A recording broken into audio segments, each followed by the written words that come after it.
तव विलोकनात् कृष्णा गोपिका जना प्रमदसंकुलाः कृष्णा पङ्कजे क्षणा अमृतधारया कृष्णा सम्प्लुता इव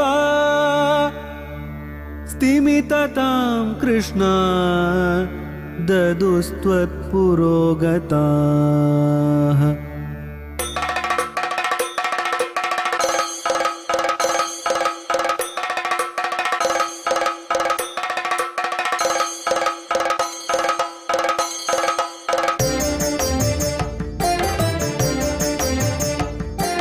குருவாயூரப்பனாம் கோகுலத்து மன்னனாம் குழந்தையாக கோலம் தரும் மாமாய வண்ணனாம் நாராயணீயமெனும் நல்விருந்தின் நாதனாம் நாமரசத்தேனினிமை கூட்டுகின்ற ஆயனாம் நாராயணா ஸ்ரீமன் நாராயணா ஹரிநாராயணா ஸ்ரீமன் நாராயணா நாராயணா ஸ்ரீமன் நாராயணா நாராயண பட்டதிரி உருகும் பரமனாம் நலம் தரும் நாராயணீயம் அருள் வழங்குமே தினம் நம்மை காக்குமே.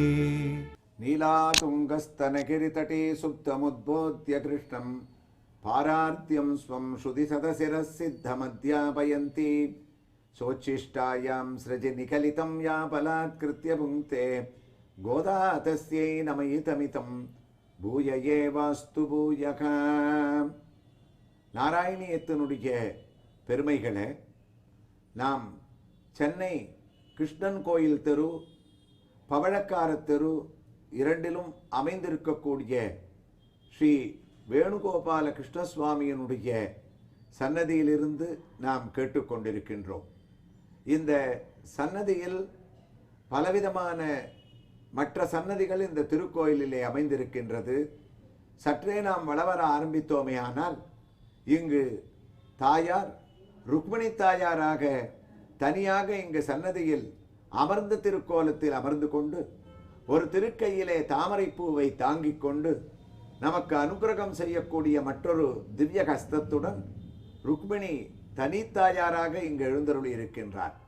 அந்த தாயாருடைய சன்னதியை தரிசித்து நாம் வெளியே வந்தால் பொய்கை ஆழ்வார் முதற்கொண்டு அனைத்து ஆழ்வார்களும் இங்கு கம்பீரமாக எழுந்தருளி இருக்கின்றார்கள்.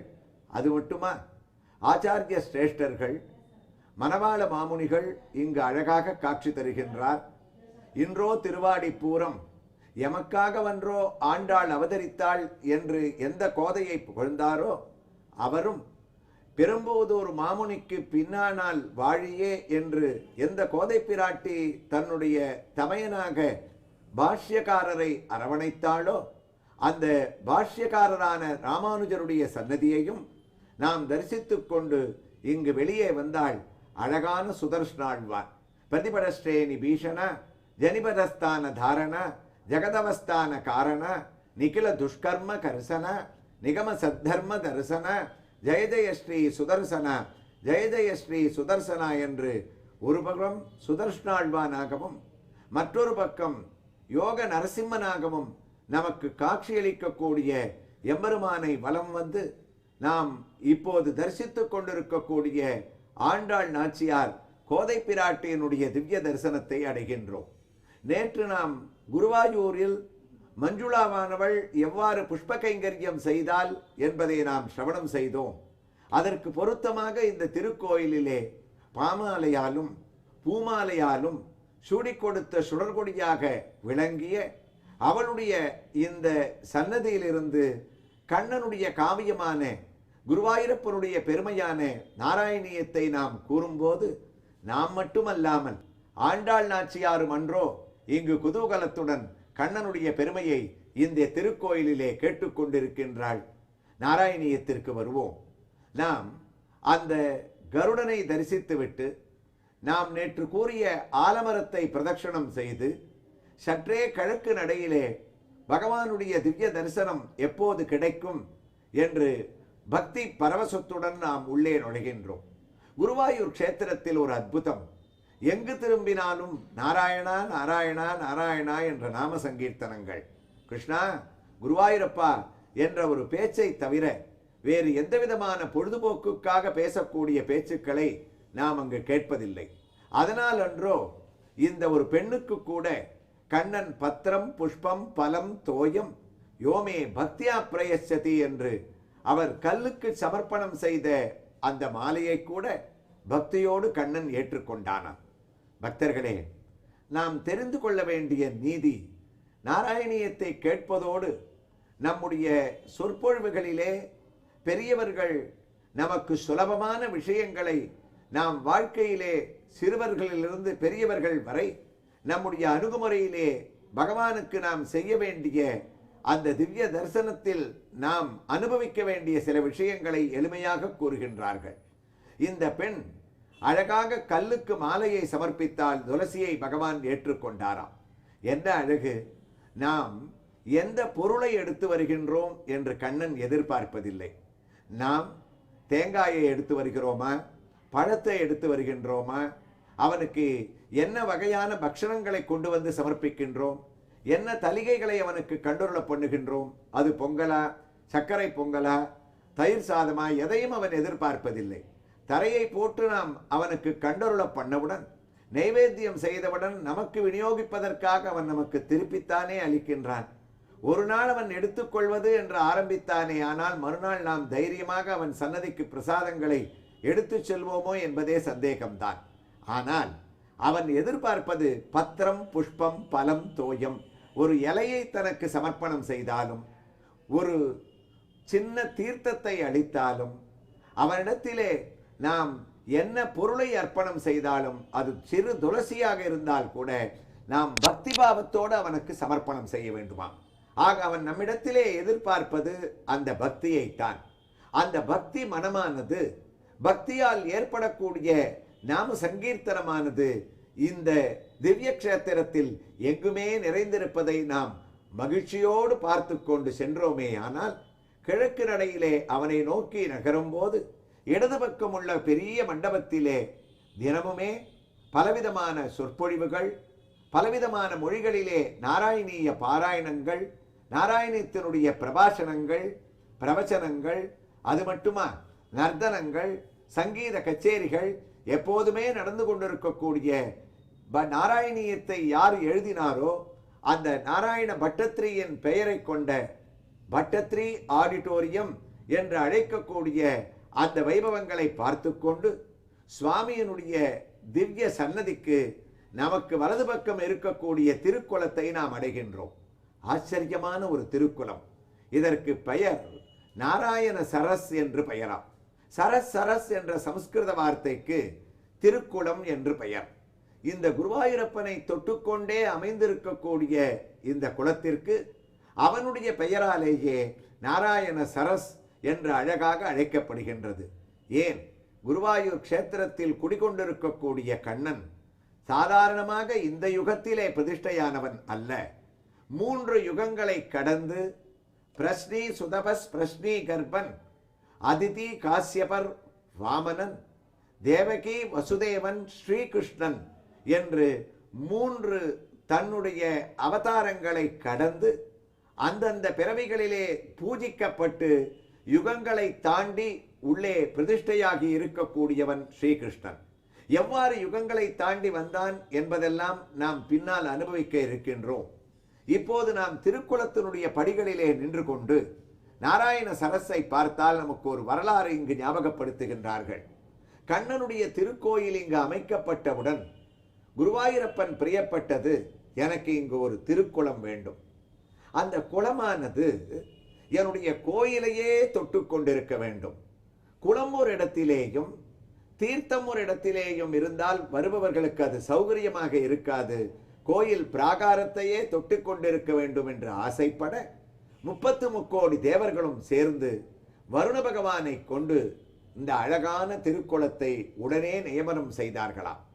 குளம் தயாராகிவிட்டது என்று குருவாயூரப்பரிடம் தெரிவித்த போது, அவன் அனைத்திற்கும் அதிபதி, தீர்த்தமும் அவனே, திருக்குளமும் அவனே, நாம் அளிக்கக்கூடிய தீர்த்தமாக இருந்தாலும் ஏற்றுக்கொள்ளக்கூடியவனும் அவனே. அவனுக்கு ஒன்றுமே தெரியாதது போல பரமானந்தம். அப்படியா? அந்த குளம் என்னுடைய கோயிலை ஒட்டி தயாராகிவிட்டதா? அப்படி என்றால் முதலில் நான் அதில் தீர்த்தமாட விரும்புகின்றேன். முதல் ஸ்நானம் நான் அதில் செய்ய விரும்புகின்றேன். என்னை அங்கு எழுந்தருளக் கொண்டு செல்லுங்கள் என்று கண்ணன் உத்தரவிட, தங்க தாம்பாளத்திலே குருவும் வாயுவும் 33 தேவதைகளும் சுவாமியை அந்த குளப்படிகளிலே இறக்கி முதலாக கட்டப்பட்ட அந்த குளத்திலோ அல்லது எம்பெருமானுடைய அந்த நீராட்டத்திற்கு அவபிரத ஸ்நானம் என்று மகான்கள் பெயரிட்டு அழைப்பார்கள். அந்த அவபிரத ஸ்நானத்தை கண்ணனோடு 33 தேவதைகளும் அந்த குளத்திலே செய்தார்களாம். தங்க தாம்பாளத்திலே சுவாமி எழுந்தான். அவனுடைய வஸ்திரங்கள் ஈரம் சொட்ட சொட்ட நனைந்திருந்தது. அப்போது உடுத்து களைந்த நின் பீதகவாடை உடுத்து கலந்ததுண்டு என்ற ஆழ்வாருடைய பாசுரங்கள் நம்முடைய நினைவிற்கு கண்ணனை திருக்குளத்திலே நீராட்டு வைபவத்தோடு பார்க்கும்போது தோன்றுகின்றது. எழுந்த கண்ணனை தேவதைகள் கோயிலுக்குள் மீண்டும் எழுந்தருளச் செல்ல வேண்டுமோ? அதுதான் இல்லை. தேவதைகள் குளப்படியிலே நின்று கொண்டு பிரார்த்தித்தார்களாம். கண்ணா, உன்னுடைய ஆசையினால் ஏற்பட்ட குலம் இது. அதனால் இதற்கு என்ன பெயர் வைக்க வேண்டும் என்று நீயே தீர்மானிக்க வேண்டும். நாமகரணத்தை இந்த குலத்திற்கு நீ செய்ய வேண்டும் என்று பகவானை பிரார்த்தித்தார்கள். ஈரம் சொட்ட சொட்ட பகவான் நின்று கொண்டிருந்தாலும் தேவதைகளுடைய வேண்டுகோளை ஏற்றுக்கொண்டானாம். உடனே அந்த திருக்குளத்திற்கு 2 நிமிடங்கள் தானே கண்ணை மூடிக்கொண்டு யோஜனை செய்து, தேவதைகளே, நானோ நாராயண புருஷன், என்னுடைய ஆதிஸ்வரூபம் நாராயணம், குலந்தரும் செல்வம் தந்திடும், அடியார் படுதுயராயினவெல்லாம் நலந்தரும் செய்யும், நீல்விசும் வருளும், அருளோடு பெருநிலமளிக்கும் வலந்தரும் மற்றும் தந்திடும், பெற்ற தாயினும் ஆயின செய்யும், பெற்றது ஆயினும் ஆயின செய்யும், நலந்தரும் சொல்லை நான் கண்டு கொண்டேன், நமோ நாராயணா என்னும் நாமம் என்று நாராயண நாமமே எனக்கு உகந்ததாக இருக்கின்றது. அதனால் இந்த சரஸிற்கு ஆதி புருஷனான என்னுடைய நாராயண நாமத்தை இதற்கு இடுவோம். ஏஷ நாராயண ஸ்ரீமான் க்ஷீரார்ணவ நிகேதனக நாக பர்யங்க முஷ்ருஜ்ய ஆகதோ மதுராபுரியும். அந்த ஆண்டாள் நாச்சியாரானவள் எந்த ஒரு நீராட்டு வைபவத்திற்காக நீராட போதுவீர் போதுமினோ என்று கோபிகைகளை அழைத்து கொண்டு பக்தியாகிய கிருஷ்ண சம்ஸ்லேஷமாகிய திருப்பாவையில் நீராட்டம் நீராட்டம் என்று கடைசியில் அவனை சரணாகதி செய்து ஈடுபட்டாளோ, அந்த ஆண்டாள் நாச்சியார் தான் நீராட்டத்தை அனுபவித்தாளோ இல்லையோ, எந்த நாச்சியாருடைய சன்னதியிலிருந்து இந்த திவ்ய சரித்திரத்தை நாம் கேட்டுக்கொண்டிருக்கின்றோமோ அந்த பகவான் குருவாயூர் திருக்குளத்தில் ஆனந்தமாக தன்னுடைய நீராட்டத்தை முடித்துவிட்டு நான் இதற்கு பெயர் வைக்கிறேன் என்று தன்னுடைய ஆதி மூலமான நாராயணனுடைய பெயரை இந்த குளத்திற்கு சேர்த்து நாராயண சரஸ் என்று பெயரிட்டானாம். நாராயண சரஸ் என்று சொன்னாலே நாம் செய்த பாவங்களை எல்லாம் போக்கக்கூடிய ஒரு திருக்குளம். அதற்கு பிறகுதான் நாம் ஸ்நானம் சொன்னாலேயே பலனை அளிக்கக்கூடிய திவ்யமான ஒரு திருக்குளம். அதனால் பக்தர்களே, நாம் நலம் தரும் நாராயணியம் நிகழ்ச்சியில் நாம் நாராயணியத்தை தொடங்குவதற்கு முன் விரிவாக இந்த தலத்திலே இருக்கக்கூடிய பல பெருமைகளை எதற்காக எடுத்து சொல்லுகின்றோம் என்றால், நம்முடைய நோக்கம் நாம் குருவாயூருக்கு செல்லும் போது அங்கு என்னென்ன பெருமைகளை நாம் இந்த ஒரு நிகழ்ச்சி மூலமாக கேட்டோம், எந்த பக்திபாவத்தோடு நாம் இங்கே இருக்க வேண்டும் என்று நினைவில் கொள்வதற்காக நாம் விரைவாக கேட்டுக்கொண்டிருக்கின்றோம். அந்த வகையிலே குருவாயூருக்கு சென்றால் நாம் ஏதோ ஒரு காட்டேஜில் ரூம் எடுத்துக்கொண்டு ஹீட்டரை போட்டு வெந்நீரில் குளித்தால் பிரயோஜனமே கிடையாது. நாம் ஸ்நானம் செய்ய வேண்டிய இடம் இந்த நாராயண சரஸ்.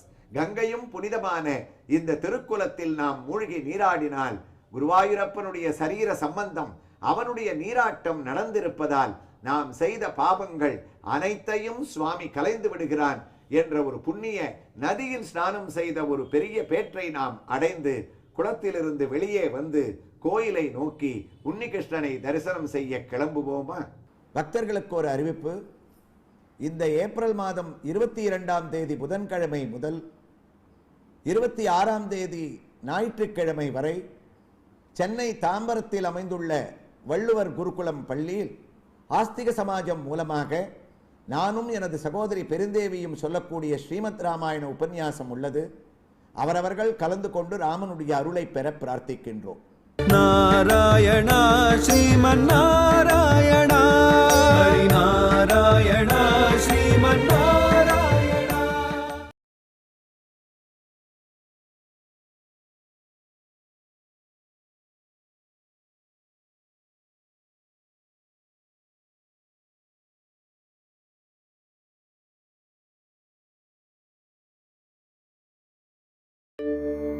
तव विलोकनात् कृष्णा गोपिका जना प्रमदसंकुलाः कृष्णा पङ्कजे क्षणा अमृतधारया कृष्णा सम्प्लुता इव स्तिमिततां कृष्णा ददुस्त्वत्पुरोगताः.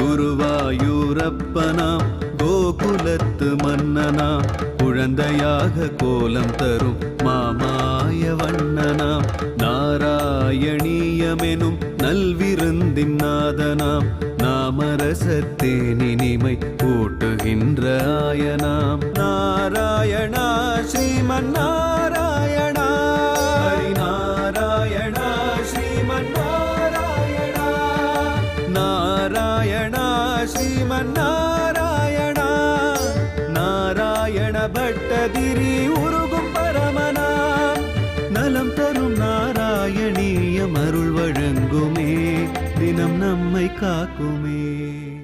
गीर्वाणैरर्ध्यमानो दशमुखनिधनं कोसलेषु ऋष्यशृङ्गे पुत्रीयामिष्टिमिष्ट्वा ददुषि दशरथक्ष्मावृते पायसाग्र्यं तद्भुक्त्या तत्पुरन्द्रेष्वपि दिशु सुसमं जातगर्भा सुजातका रामस्त्वं लक्ष्मणेन स्वयमत भरतेनापि சத்ருக்னநாம்னா.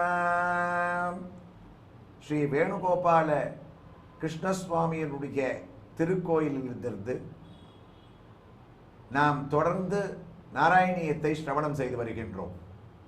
இந்த திருக்கோயில் சென்னை பவழக்கார தெரு, முத்தையால்பேட்டை, கிருஷ்ணன் கோயில் தெரு சந்திக்கக்கூடிய இடத்தில் 700 ஆண்டுகளுக்கு மேல் பழமை வாய்ந்த ஒரு திருக்கோயில்.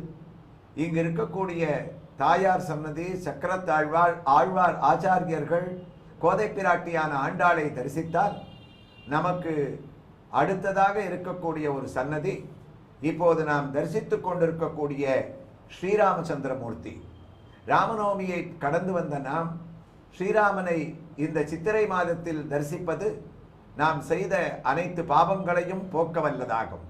நன்மையும் செல்வமும் நாளும் நல்குமே, திண்மையும் பாவமும் சிதைந்து தேயுமே என்ற ஒரு திருக்கோலத்துடன் ஒரு பக்கம் சீதை, மற்றொரு பக்கம் லக்ஷ்மண சுவாமி, பக்த ஆஞ்சநேயனாக அனுமான் இவர்களுடைய திவ்ய தரிசனத்தை எப்போதுமே அடைந்து கொண்டு காத்து கொண்டிருக்கக்கூடிய திருக்கோலத்தோடு இந்த திருக்கோயிலிலே ராமர் சன்னதியை நோக்கியவாறே 2 அனுமனுடைய சன்னதிகளும் பிரத்யேகமாக, அதாவது தனியாக அமைந்திருக்கின்றது.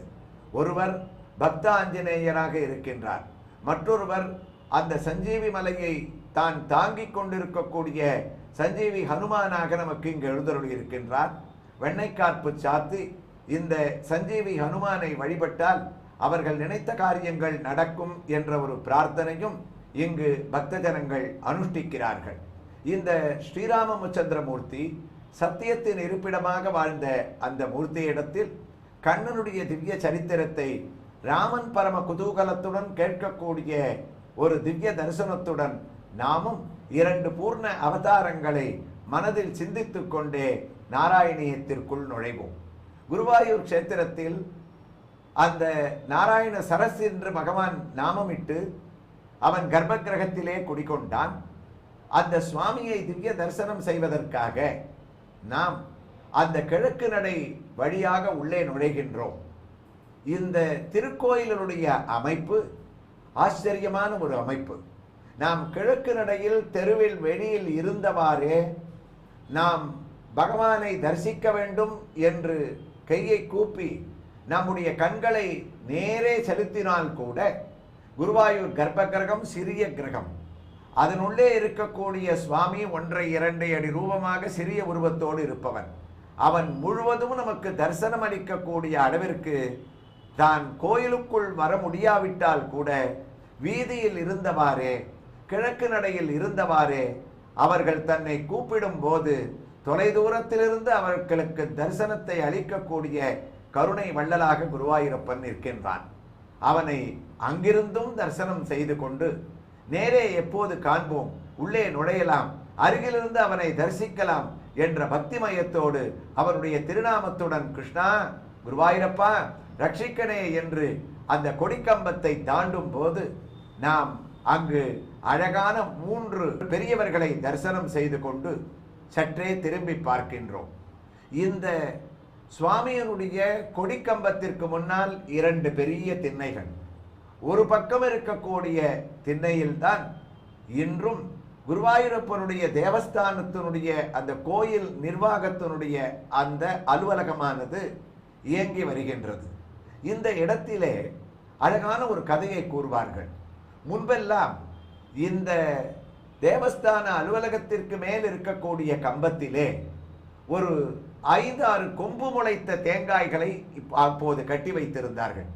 இப்போது அந்த தேங்காய்கள் பராமரிப்புக்காக உக்ரானத்திலே, அதாவது திருமடப்பள்ளியிலே கட்டப்பட்டிருக்கின்றதாம். உள்ளே அப்பனை தரிசனம் செய்ய வந்த நமக்கு அனாவசியமான இந்த கொம்பு முளைத்த தேங்காய் இங்கு இருக்கின்றது அங்கு இருக்கின்றது என்ற சிந்தனைகள் எல்லாம் நமக்கு எதற்கு என்று தோன்றுகிறதா? இந்த தேங்காய்க்கு பின் குருவாயூரப்பனுடைய மகிமை அடங்கிய ஒரு பெரிய கதையை நாம் அதை நினைத்து கொண்டு உள்ளே நுழைய வேண்டும் என்று சொல்லுகின்றார்கள்.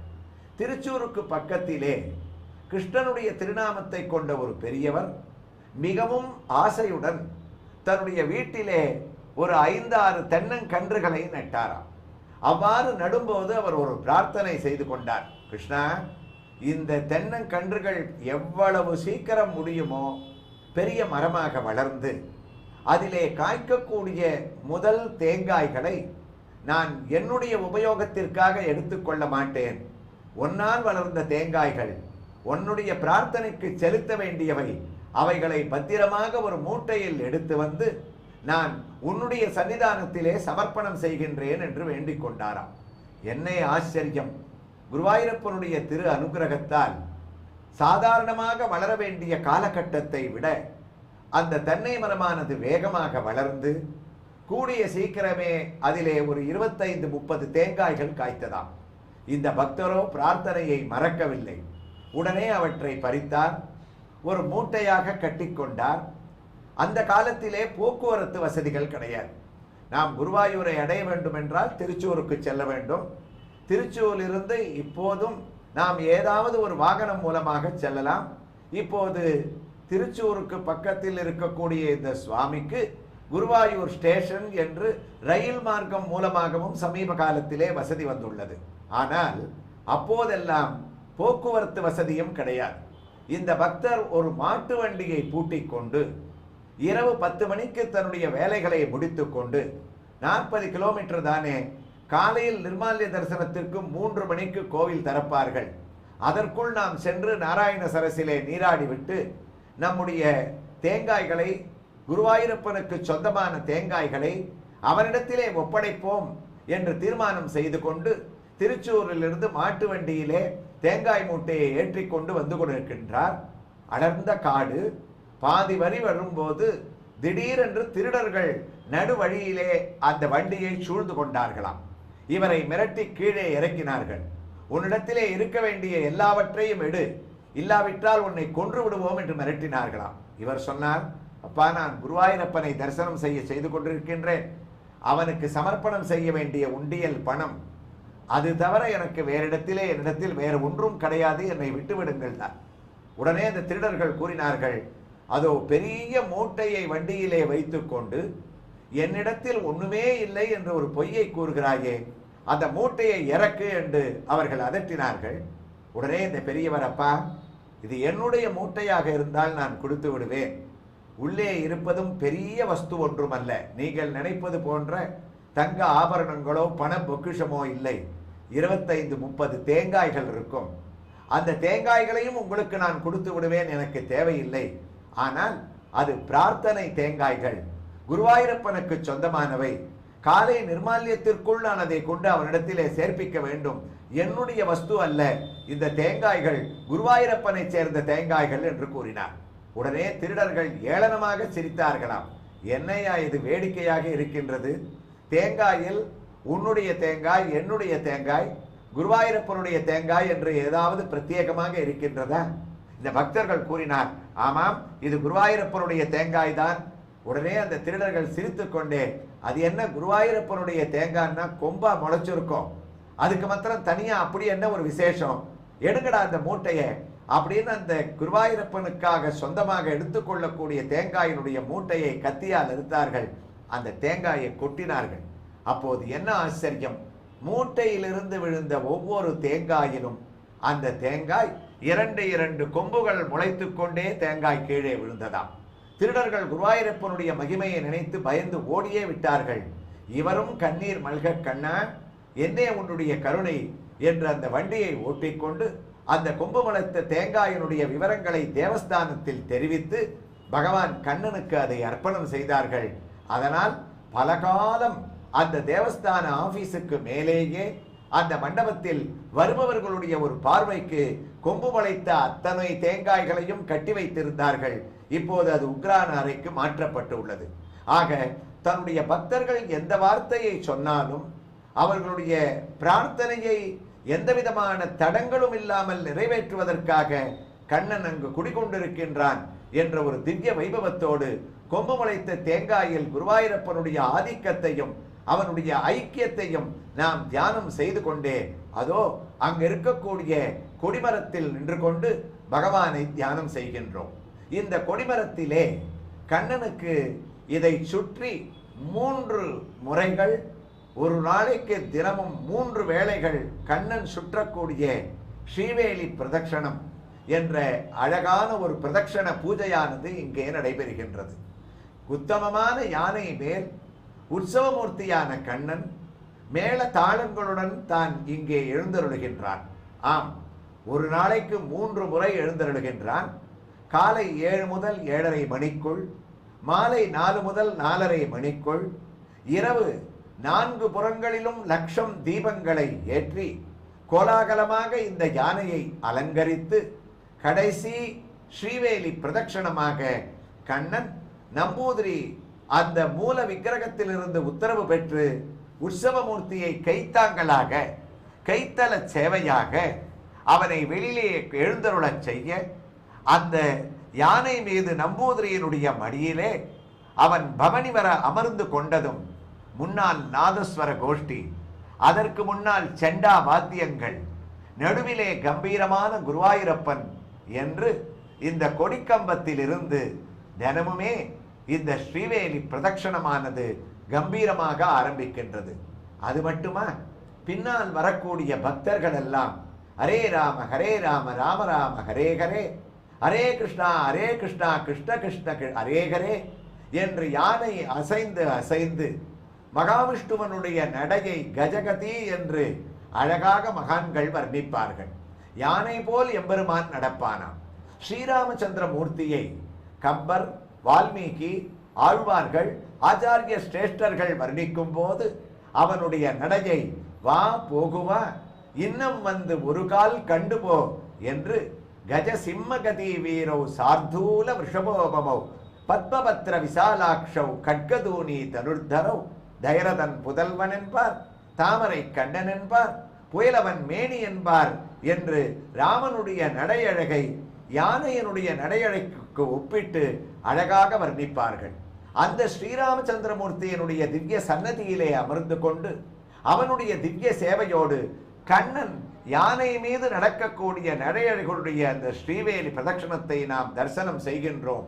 3 முறைகள் ஒவ்வொரு நாளும் ஒவ்வொரு பிரதட்சணம், ஒவ்வொரு ஸ்ரீவேலியும் 3 பிரதட்சணங்கள் என்று தன்னையே தான் சுற்றி வந்து, நான் இந்த உலகம் அனைத்திற்கும் ஐக்கியப்பட்டவன், என்னிலிருந்து எல்லாம் தோன்றுகின்றது, என்னையே எல்லாம் சுற்றி வருகின்றது, என்னை தியானிப்பவர்களுக்கு உலகில் எந்த குறையும் இல்லை, நீங்கள் குருவாயூரில் வந்து ஒரு முறை இந்த ஸ்ரீவேலி பிரதட்சணமாம் இந்த உத்தமமான வைபவத்தை தரிசித்தால் உங்களுடைய அனைத்து பிரார்த்தனைகளையும் நான் நிறைவேற்றி வைக்கின்றேன் என்று கண்ணன் நம்மை கருணையோடு பார்க்க ஸ்ரீவேலி தரிசனத்துடன் நாம் கோயிலுக்குள் அந்த கர்ப்ப கிரகத்தை நோக்கி நுழைகின்றோம்.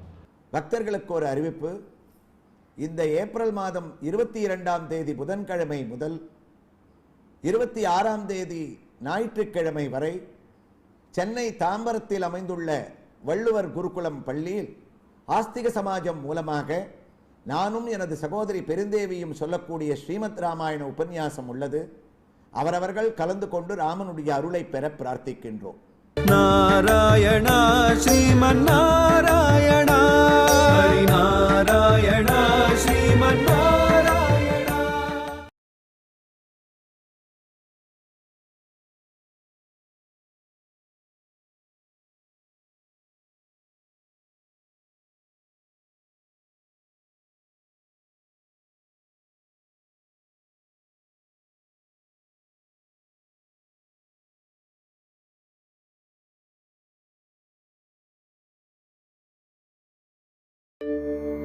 तव विलोकनात् कृष्णा गोपिका जना, प्रमद संकुलाः कृष्णा पंकजे क्षणा, अमृतधारया कृष्णा संप्लुता इव, स्तिमिततां कृष्णा ददुस्त्वत्पुरोगताः.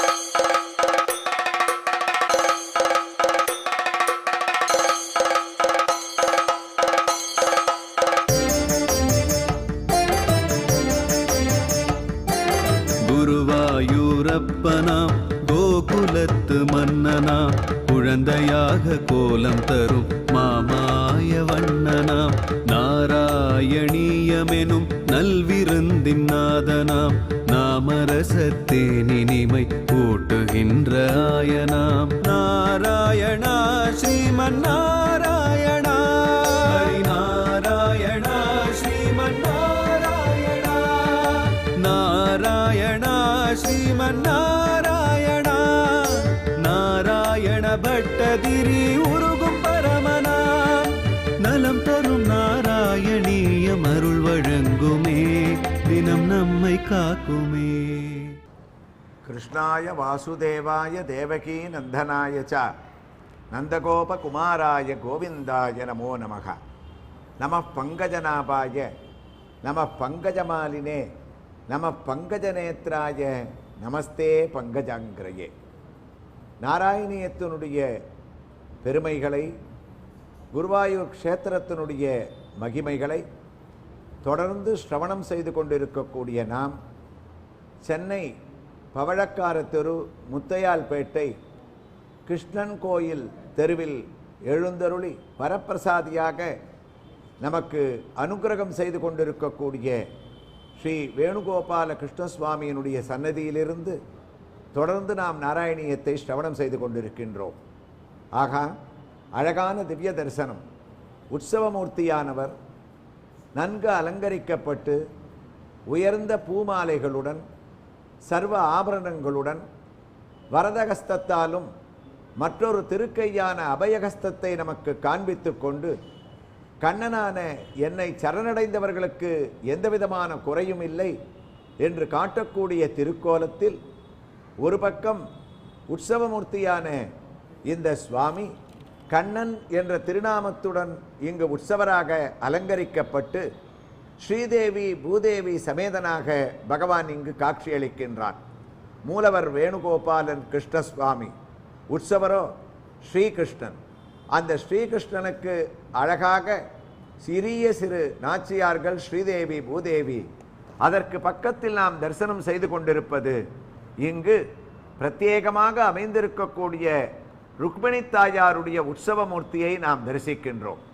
ருக்மிணி தாயாரும் அழகான திருமாங்கல்யங்கள், திவ்ய ஆபரணங்கள் இவற்றை சார்த்தி கொண்டு நம்மை அழைத்து அபய ஹஸ்தத்துடனும் வரத ஹஸ்தத்துடனும் நமக்கு திவ்ய சேவையை வாரி தன்னுடைய கருணையோடு ஐஸ்வர்யத்தையும் அளிக்கக்கூடிய திவ்யமான வைபவம்.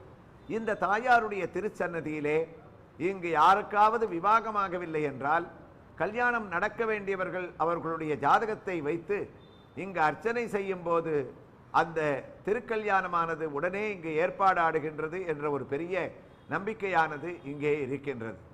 இந்த திவ்ய சுவாமியினுடைய இந்த உற்சவமூர்த்தியினுடைய அலங்காரங்களை நாம் தரிசித்து கொண்டிருக்கக்கூடிய சமயத்தில் நாம் நினைவு வைத்துக் கொள்ளக்கூடியது ஒன்று.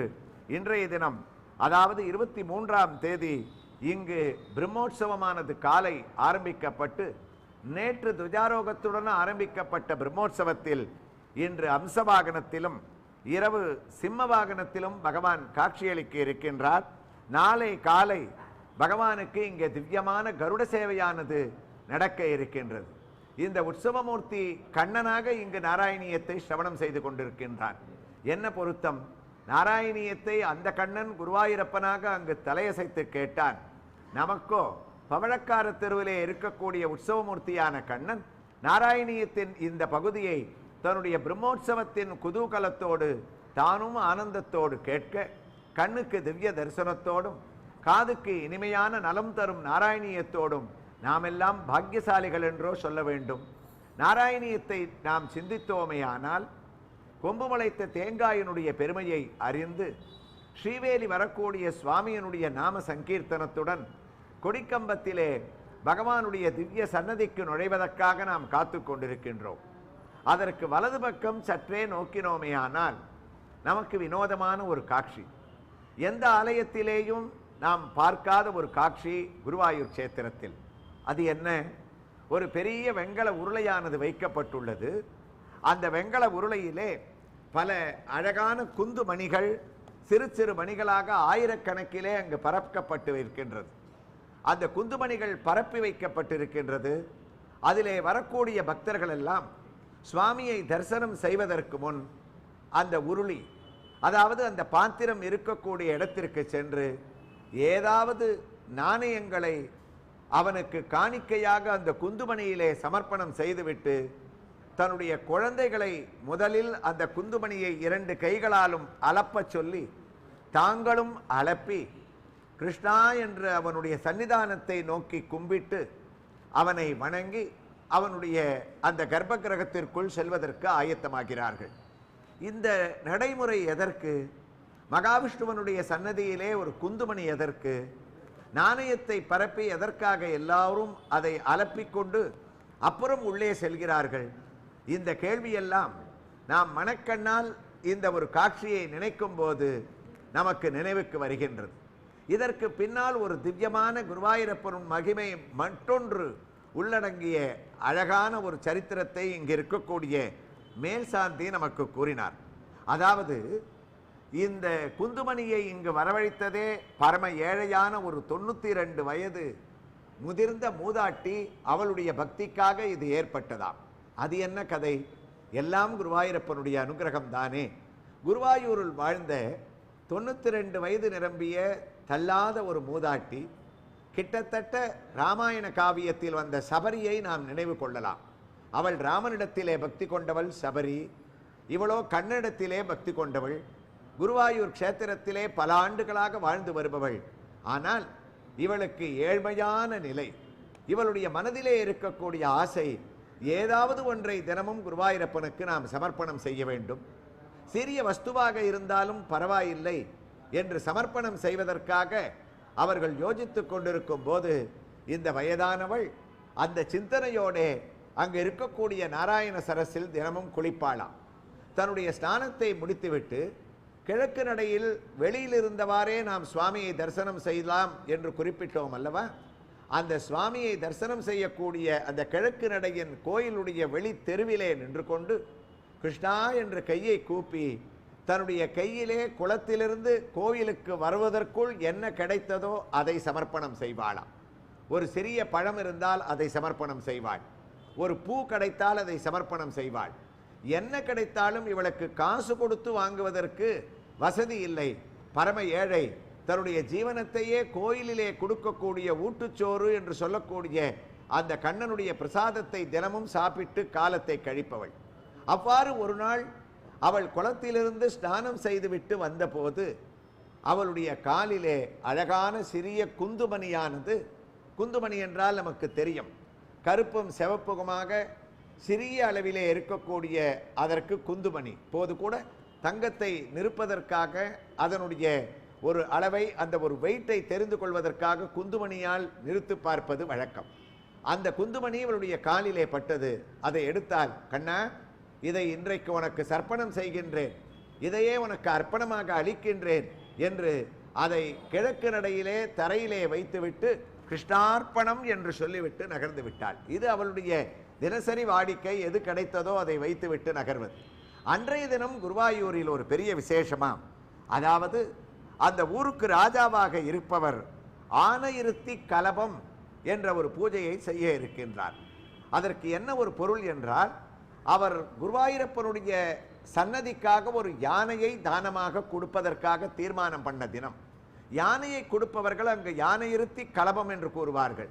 அதாவது கண்ணனை முழுவாக அந்த சந்தனக்காப்பில் அலங்காரம் செய்து யானையை ஜோடித்து யானையை ஊர்வலமாக 4 மாடவீதிகளிலும் பல உயர்ந்த வஸ்திரங்களை போர்த்தி மேல தாளங்களுடன் அதை அழைத்து வந்து இந்த கிழக்கு நடையிலே எந்த இடத்தில் இந்த மூதாட்டி குந்துமணியை வைத்தாலோ அந்த இடத்திலே நிற்க வைத்து யானையை தானமாக கொடுப்பது என்பது அங்கு இருக்கக்கூடிய ஒரு சம்பிரதாயமான ஒரு வழக்கம்.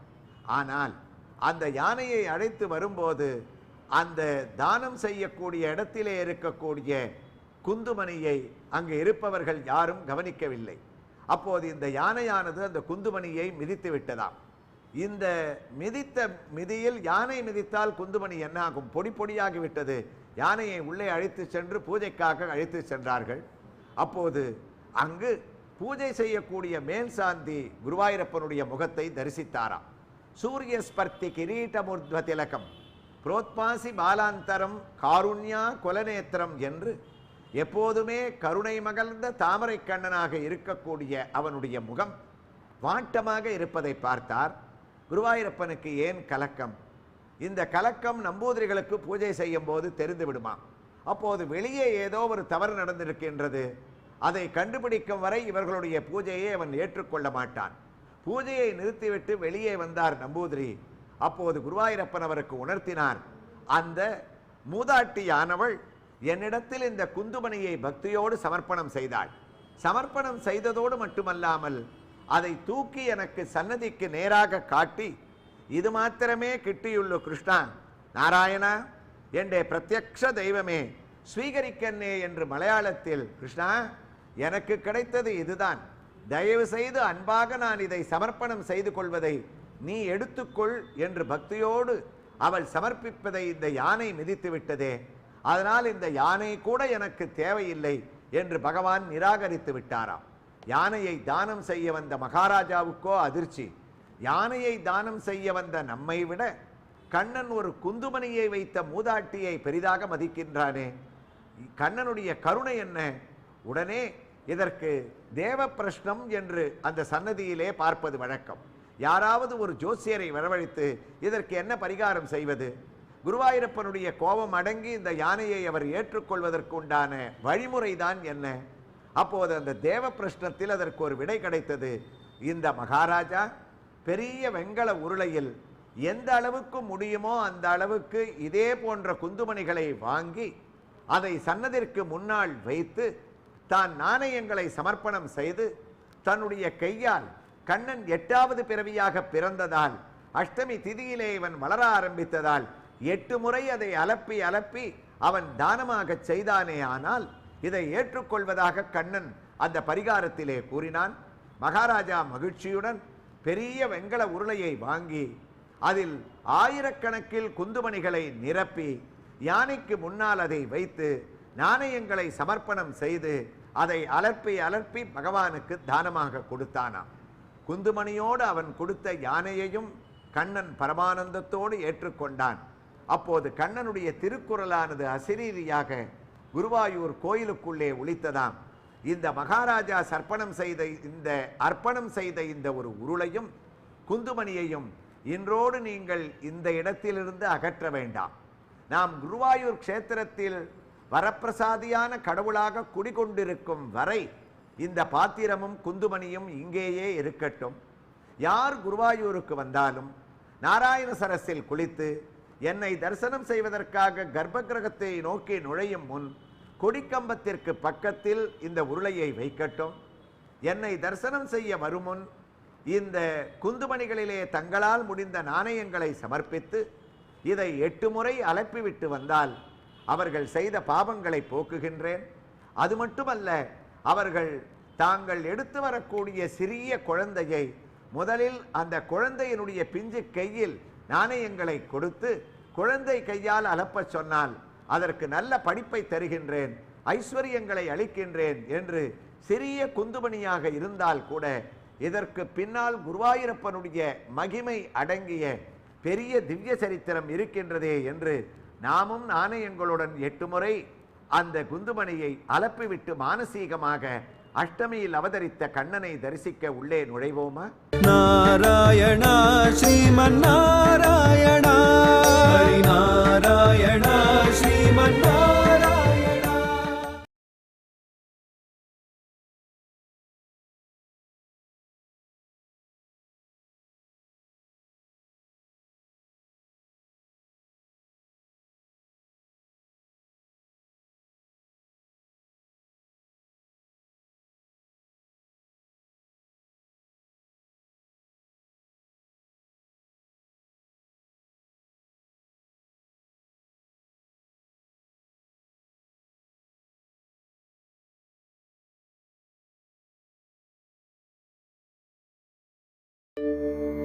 तव विलोकनात् कृष्णा गोपिका जना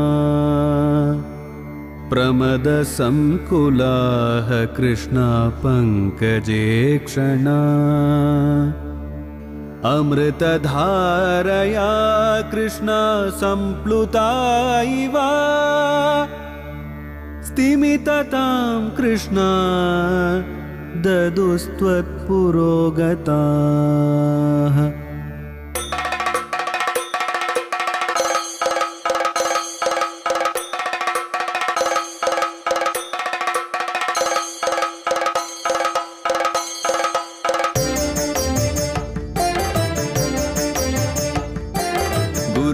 குருவாயூரப்பனாம் கோகுலத்து மன்னனாம் குழந்தையாக கோலம் தரும் மாமாய வண்ணனாம் நாராயணீயமெனும் நல்விருந்தின் நாதனாம் நாமரசத்தேனினிமை கூட்டுகின்ற ஆயனாம் நாராயணா ஸ்ரீமன் நாராயணா, ஹரி நாராயணா ஸ்ரீமன் நாராயணா, நாராயணா ஸ்ரீமன் நாராயணா.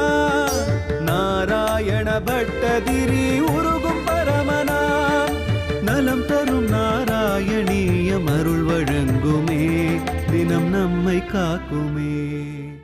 சத்வம் யத் தத்பராப்யாம் அபரிகலனதோ நிர்மலம் தேன தாவத் பூதைர்பூதேந்திரியைஸ்தேவ புருதிபகுச்ச ஸ்ரூயதே வியாசவாக்கியம் தஸ்வச்சத்வாத்யதத்தாதிச பரசுகசித் கர்ப்பநிர்பாசரூபம் கிருஷ்ண தஸ்மின் தன்யா ரமல்தே ஸ்ருதிமதி மதுரே சுக்ரகே விக்ரகே தே.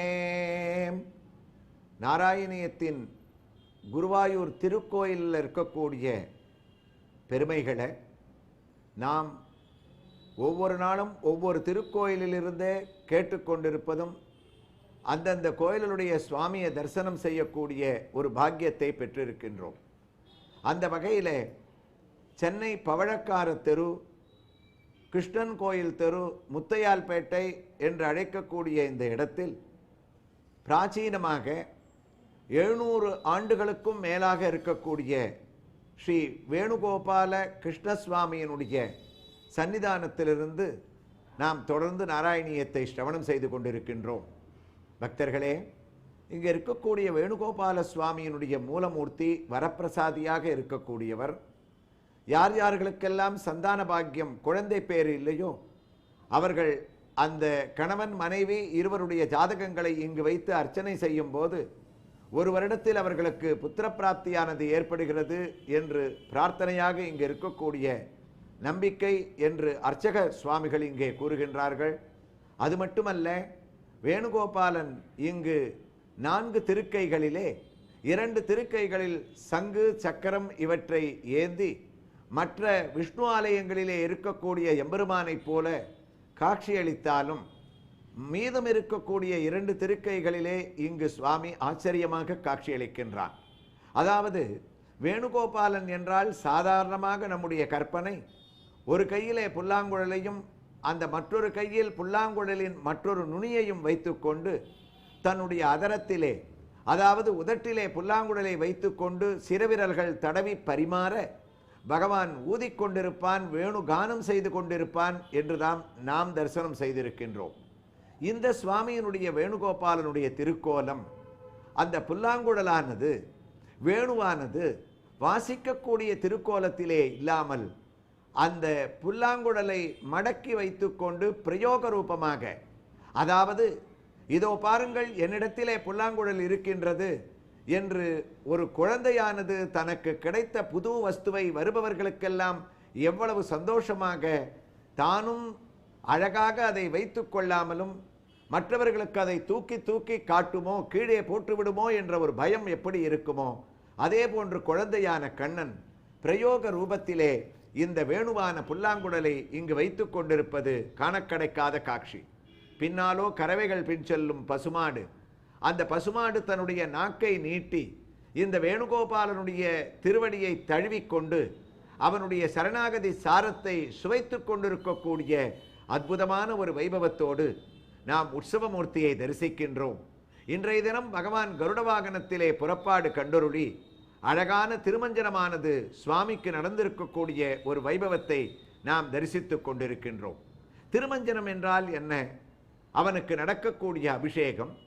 திருவுக்கும் திருவான எம்பெருமானுக்கு அஞ்சனமூர்த்தியாக பலவிதமான திவ்ய வஸ்துக்களால் அவன் புறப்பாடு சென்ற களைப்பு நீங்க இந்த கோடை காலத்திலே நாம் செய்யக்கூடிய அழகான திவ்ய அந்த வைபவம் இந்த திருமஞ்சனம். நாம் தரிசித்துக் கொண்டிருக்கக்கூடிய இந்த திருமஞ்சனத்தில் அர்ச்சக சுவாமிகள் முதலில் அழகாக எண்ணெயை எடுத்து பாவனமாக பகவானுக்கு அங்கு திருமஞ்சனத்திற்குண்டான ஏற்பாட்டின் முதல் ஏற்பாடாக ஆரம்பிக்கின்றார்கள். அதை நாம் தரிசிக்கும் போது குருவாயூர் ஞாபகம் தானே வருகின்றது. இங்கு எந்த நாராயணிய நாயகனை நாம் கேட்டுக்கொண்டிருக்கின்றோமோ அவனுக்கு காலை வேளையிலே தினமும் 3 மணிக்கு அவனுக்கு பிடித்த எண்ணெயால் அபிஷேகம் செய்து நிர்மால்ய தரிசனத்தில் அவனை எண்ணெய் காப்போடு திருமஞ்சனம் செய்கிறார்கள். அந்த எண்ணெய் கண்ணனுக்கு உகந்தது ஒன்று. அதை அழகாக பாவனையால் இங்கு காட்டக்கூடியதை நாம் தரிசிக்கும் போது நாம் செய்த அனைத்து பாவங்களும் நீங்குவதாக ஆகம சாஸ்திரங்கள் பலனை அளிக்கின்றன. அடுத்ததாக ஆகா, நாம் திவ்ய தரிசனத்தை அடையக்கூடிய அழகான காட்சி பாலால் சுவாமிக்கு திருமஞ்சனம்.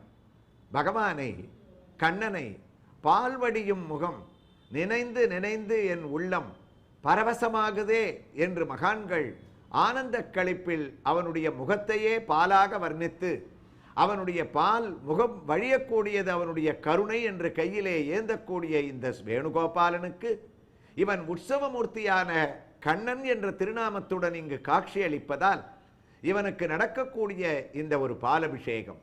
பார்க்கடலிலே பரந்தாமனாக பள்ளி கொண்டவன் ஏஷ நாராயண ஸ்ரீமான் க்ஷீரார்ணவ நிகேதனகா நாக பரியங்க முஷ்ருஜ்ய ஆகதோ மதுராபுரி என்று அவன் தன்னுடைய பாம்பான பாயை சுருட்டி கொண்டு மதுராபுரிக்கு வந்து கண்ணனாக அவதரித்தவன் இன்று பவழக்கார தெருவிலே மற்றொரு கண்ணனாக மதுரையிலிருந்து இங்கு பாலபிஷேகத்தை ஆனந்தமாக தான் எதிர்கொண்டு அதை குதூகலமாக ஏற்றுக்கொள்ளக்கூடிய இந்த ஒரு வைபவத்தை தரிசனம் செய்பவர்களுக்கு நமக்கு வாழ்க்கையிலே குளிர்ச்சியான நிம்மதியான மன நிம்மதியை பகவான் அளிக்கின்றாராம்.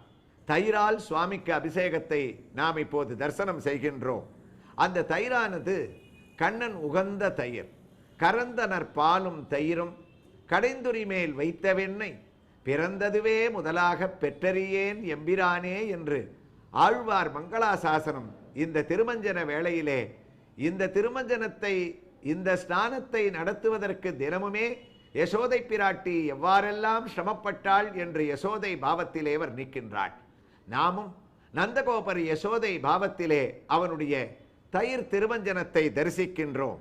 அப்போது அதை தரிசிப்பதால் நமக்கு இருக்கக்கூடிய அனைத்து வியாதிகளும் நீங்கி தீர்காயுளையும் ஆரோக்கியத்தையும் நாம் அடைகின்றோம். தேனால் சுவாமிக்கு அபிஷேகம். தேனுக்கும் தேனாக தித்திக்கும் அமுதமாக ஆறா அமுதமாக இருக்கக்கூடிய எம்பெருமானுக்கு தேனால் அபிஷேகம். தேனியானது நல்ல விஷயத்தை கிரகித்து தேனாக மலலிலிருந்து விஷத்தை விட்டு நமக்கு தேனை அளிக்கின்றது. எம்பெருமான் தேனபிஷேகத்தை நடத்தி கொண்டு பவழக்கார தெரு கண்ணன் நமக்கு எதை உணர்த்துகின்றான்? வாழ்க்கையிலே நீங்கள் இருக்கக்கூடிய நல்ல சம்பவங்களை மட்டும் எடுத்துக்கொள்ளுங்கள். உங்களுடைய வாழ்க்கையை தேன் போன்று இனிமையாக நீங்கள் மாற்றிக்கொள்ளுங்கள் என்று இந்த திவ்ய தரிசனத்தை அடையக்கூடிய கலைஞர்களுக்கு கண்ணன் தேனபிஷேகத்தை தரிசனம் செய்தால் நல்ல குரல் வளத்தையும் மழலை பேசக்கூடிய குழந்தைகளுக்கு சிறிய வயதிலேயே நல்ல பேச்சையும் அளிக்கக்கூடிய பலனை அளிக்கின்றானாம். தொடர்ந்து இளநீர் அபிஷேகத்தை தரிசிக்கின்றோம். கோடை காலத்திலே குளிர்ச்சியாக எம்பெருமானுக்கு அவன் குளிர்ச்சிக்கு குளிர்ச்சியை ஊட்டக்கூடிய இளநீரை நாம் தரிசிப்பதால் நாம் நினைத்த காரியத்தை கண்ணன் நம் பக்கத்திலே நின்று கொண்டு நடத்தி வைக்கின்றான். மஞ்சளிலே இவனுக்கு அபிஷேகம். மஞ்சளும் செங்கழி நீரும் வாசிகையும் கலந்த அற்புதமான திவ்ய திருமஞ்சனம். அந்த கண்ணனை ஸ்நானம் செய்து வைக்கும் போது அங்கு இருக்கக்கூடிய கோபிகைமார்கள் கண்ணன் அவனுடைய முதுகிலே இந்த மஞ்சளை தேய்த்து நம்முடைய மஞ்சள் பற்றுகின்றதா என்று பார்ப்பார்களாம். அவ்வாறு அவர்களுக்கு முதுகை நீட்டிய எம்பெருமான் தன் சரீரத்தையே இங்கு கண்ணனாக மஞ்சள் அபிஷேகத்திற்கு அளித்துக் கொண்டிருக்கக்கூடிய இதை பெண்கள் தரிசித்தால் அவர்களுக்கு விவாக பிராப்தம் கல்யாணமானது கண்டிப்பாக தொலைக்காட்சி மூலமாகவே இந்த ஒரு அபிஷேகத்தை தரிசிக்கக்கூடிய பெண்களுக்கும் இந்த பலனானது கண்டிப்பாக கிட்டும். பூர்த்தியிலே அர்ச்சக பெருமக்கள் சந்தனத்தால் எந்த குருவாயூரிலே எந்த சந்தனத்தை கண்ணன் கலப பிரசாதமாக நமக்கு அளிக்கின்றானோ எவனுக்கு தினமும் மாலை வேளைகளிலே 4:30 முதல் இரவு நடை சார்த்தும் வரை சந்தனத்தால் அவனுக்கு கோவர்தன திருக்கோலம் காளிங்கரதன திருக்கோலம் என்று அவனை அலங்கரிக்கின்றார்களோ அந்த கண்ணனின் மறுவுருவமான பவழக்கார தெரு கண்ணனுக்கும் இவனுக்கு உகந்த கலபாபிஷேகம் சந்தனாபிஷேகம். அந்த சந்தனாபிஷேகத்தை பூர்த்தி செய்து அழகாக தட்டு திருமஞ்சனங்கள் இங்கு அந்த சந்தனமானது அவனுடைய திருமேனியிலே கீழே இறங்கும் வரை உயர்ந்த தட்டை மேலே பிடித்தவாறு வேத புருஷசுக்த கோஷங்களோடு நடக்கக்கூடிய இந்த திவ்ய திருமஞ்சனத்தை நாம் தரிசித்துக் கொண்டே நலம் தரும் நாராயணீயத்தில் குருவாயூரப்பனுடைய கொடிக்கம்பத்தின் கீழ் நிற்கின்றோம். அந்த குந்துமணிகளை அலப்புவதால் ஏற்பட்ட ஒரு சரித்திரத்தை நாம் கேட்டோம். இங்கு இருப்பவர்கள் கூறுகிறார்கள், இந்த குந்துமணியில் குருவாயூரப்பன் மற்றொரு பெரிய மகிமையை நடத்தினானாம். குருவாயூரிலே இருக்கக்கூடிய சில சிறுவர்கள் தினமுமே அவர்களுக்கு ஒரு வழக்கம், அவர்கள் ஏதாவது சாப்பிட வேண்டும் என்றால் முக்கியமாக அவர்களுக்கு தேவை வாழைப்பழம். அந்த வாழைப்பழத்திற்கு காசு கிடையாது. கோயிலுக்குள் வந்து இந்த குந்துமணியை அலப்புவது போல அலப்பி அதற்குள்ளே இருக்கக்கூடிய நாணயங்களை எல்லாம் எடுத்து சென்று விடுவார்களாம். ஒரு 6 பழங்களை வாங்கினார்கள் என்றால் 3 பழங்கள் தங்களுக்கும் கோயிலுக்குள் வந்து குருவாயூரப்பனுக்கு 3 பழங்களை சமர்ப்பணம் செய்துவிட்டு சென்று விடுவார்கள். ஒரு நாள் இவர்கள் நாணயங்களை குந்துமணியிலிருந்து எடுக்கும் போது தேவஸ்தான திண்ணையில் உட்கார்ந்திருந்த அந்த மேனேஜர் அந்த அதிகாரி இதை பார்த்துவிட்டு கீழே இறங்கி வந்து, இந்த குந்துமணியிலே இருக்கக்கூடிய நாணயங்களையா திருடுகிறீர்கள் என்று இவர்களை பிடித்து விட்டார். ஐயா, வாழைப்பழத்திற்காக திருடினோம், குருவாயூரப்பனுக்கு பழம் கொடுக்கிறீர்கள், எங்களுக்கு பழம் கொடுக்க மாட்டீர்களா? இது ஒரு தவறா? குருவாயூரப்பன் தவறாக எடுத்துக்கொள்ள மாட்டான், எங்களை விட்டுவிடுங்கள் என்று சொன்னாலும் அந்த அதிகாரியோ, இவ்வளவு திமிராக பேசுவதற்கு உங்களுக்கு எங்கிருந்து தைரியம் வந்தது? அப்போது உச்ச பூஜை என்று சொல்லக்கூடிய உச்சிவேளை பூஜை ஆரம்பிக்கக்கூடிய சமயம். நடையை சார்த்தினால் 1 மணி நேரம் கதவை திறக்க மாட்டார்கள். இந்த அதிகாரி இந்த குழந்தைகளுக்கு ஒரு தண்டனை அளித்தாராம். நீங்கள் கையை பின்னால் கட்டிவிடுகிறேன். இந்த கோயில் பிராகாரத்தை சுற்றி உச்சி பூஜை திறக்கும் வரை ஓடிக்கொண்டே இருக்க வேண்டும். திறந்தவுடன் கண்ணனிடம் உங்களை அழைத்து கொண்டு மன்னிப்பு கோருகின்றேன், நீங்கள் செல்லலாம் என்று ஒரு தண்டனையை கொடுத்தார். நல்ல வெயில், குழந்தைகளுக்கோ சிறு வயது. ஒரு முறை ஓடிவிட்டு வந்த உடனேயே அங்கு அவர்களுக்கு கலக்கம். அங்கு இருக்கக்கூடிய பக்தர்கள் அந்த அதிகாரியிடம் வேண்டிக் கொண்டார்கள், குழந்தைகள் ஏதோ தெரியாமல் செய்து விட்டார்கள், இதற்காக இவ்வளவு பெரிய தண்டனையா, விட்டுவிடுங்கள் என்றார்கள். அவர் ஒற்றுக்கொள்வதாக இல்லை. அப்போது கர்ப்ப கிரகத்திற்குள் பூஜை செய்து கொண்டிருந்த மேல்சாந்தியிடம் குருவாயூரப்பன் சொன்னானாம், மேல்சாந்தி அவர்களே, 2 நிமிடம் எனக்கு பூஜை செய்வதாக நீங்கள் பாவனை செய்து கொண்டே இருங்கள், கதவை திறக்க வேண்டாம், எனக்கு வெளியிலே ஒரு காரியம் இருக்கின்றது, நான் அதை முடித்துவிட்டு வந்து விடுகிறேன் என்று கர்ப்ப கிரகத்திலிருந்து சுவாமி வெளியே வந்து விட்டார். மேல்சாந்திக்கோ ஒன்றும் புரியவில்லை. திடீரென்று குருவாயூரப்பன் என்ன காரியமாக வெளியே சென்று கொண்டிருப்பான்? அவன் என்ன செய்தான்? இந்த தண்டனையை பெற்றுக்கொண்டு ஓடக்கூடிய சிறுவர்களுடன் தானும் பின்னால் கையை கட்டிக்கொண்டு குருவாயூர் பிராகாரத்தை சுற்றி ஓட ஆரம்பித்தானாம். திடீரென்று ஒரு குழந்தை தலையில் கிரீடத்துடன் கழுத்தில் ஆபரணங்களுடன் புல்லாங்குழலை சொருகிக் கொண்டு மயில் தோகையை சரி செய்து கொண்டு இதுவும் ஓடுகின்றதே என்று அந்த ஒரு பரவசத்துடன் அந்த குழந்தையினுடைய ஒரு கடாட்சத்தை பார்த்த பாகவதோத்தமர்கள் பூஜைக்காக கதவு திறந்து கண்ணனை தரிசிக்க நின்ற அனைவரும் இந்த குழந்தை பின்னாலேயே ஓட ஆரம்பித்தார்கள். மேல் சாந்திக்கோ மணி 12:30 ஆகிவிட்டதே, கதவு திறக்க வேண்டிய நேரமாயிற்றே, கண்ணனை காணுமே காணுமே, எங்கு சென்றிருப்பான் என்று நினைக்கும் போது வெளியே ஒரே கூக்குரல். என்ன நடந்தது என்று தெரியவில்லையே என்று இவர் வெளியே வந்து கதவை மூடிக்கொண்டு வந்து பார்த்தால் பிராகாரத்தில் கண்ணனும் ஓடிக்கொண்டிருக்கின்றான், பக்தர்களும் ஓடிக்கொண்டிருக்கின்றார்கள். ஆடி ஆடி அகம் கரையக்கூடிய அற்புதமான பாவம் அங்கே நடந்து கொண்டிருக்கின்றது. மேல் சாந்தி கண்ணனை நிறுத்தினார். கண்ணா, நீ எதற்காக ஓடுகின்றாய்? குருவாயூரப்பனுடைய கருணை. அவர் கூறினார், குந்துமணியிலே இருக்கக்கூடிய நாணயங்களை எடுத்து தினமுமே அவர்கள் வாங்கக்கூடிய பழங்களில் பாதி பழத்தை எனக்கு அளித்து விடுவார்கள், அதனால் அதை நானும் எடுத்துக்கொண்டிருக்கின்றேன். இவர்களுக்கு அளித்த தண்டனையில் பாதி நானும் அந்த தண்டனையை ஏற்பதற்கு கடமைப்பட்டவன், அதனால் இவர்களோடு அந்த தண்டனைக்காக நானும் ஓடுகின்றேன் என்று சொன்னானாம். அவ்வளவு கருணை. மெய்சிலிர்த்து போய் அந்த அதிகாரி கண்ணனிடத்திலே மன்னிப்பு கேட்டுக்கொண்டார். அப்போது இந்த குந்துமணி உணர்த்தியதாம், கண்ணனுக்கு குழந்தைகளை தண்டிப்பதில் இஷ்டமே இல்லை. அவ்வாறு குழந்தைகளை தண்டித்தால் அவர்களுக்காக தான் அந்த தண்டனையை ஏற்றுக்கொள்வதற்கு கருணை தெய்வமாக இருக்கின்றான். ஏனென்றால் அவன் அப்பன் அப்பன் என்று கூப்பிடக்கூடிய குருவாயூரப்பன் நம் வீட்டு குழந்தை போல அங்கே அழைக்கக்கூடிய ஒரு தெய்வம். அந்த ஒரு வைபவத்தை நினைத்து கொண்டு சிறிய அழகான ஒரு வாசைப்படி அந்த குருவாயூர் கர்ப்ப கிரகத்தின் எதிரே சிறிய வாசைப்படி ஒவ்வொருவராக மெதுவாக குனிந்துத்தான் செல்ல வேண்டும். அந்த வாசற்படியில் குனிந்து இடது பக்கம் நோக்குகின்றோம். பெரிய பட்டயம், அதில் பட்டத்ரி நாராயணியம் எழுதிய இடம் என்று எழுதப்பட்டுள்ளது.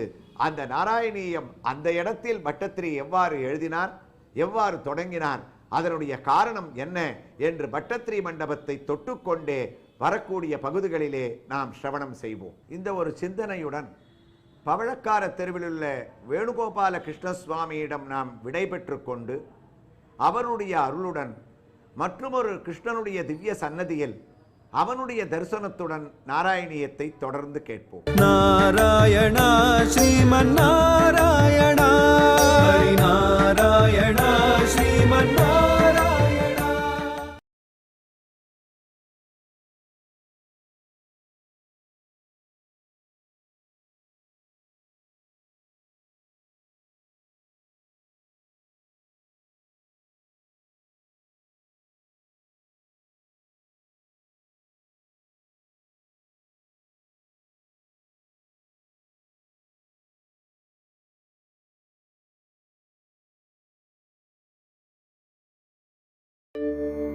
तव विलोकनात् कृष्णा गोपिका जना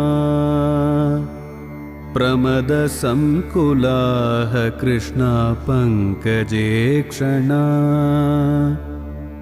अमृतधारया कृष्णा सम्प्लुता इव स्तिमिततां कृष्णा ददुस्त्वत्पुरोगताः.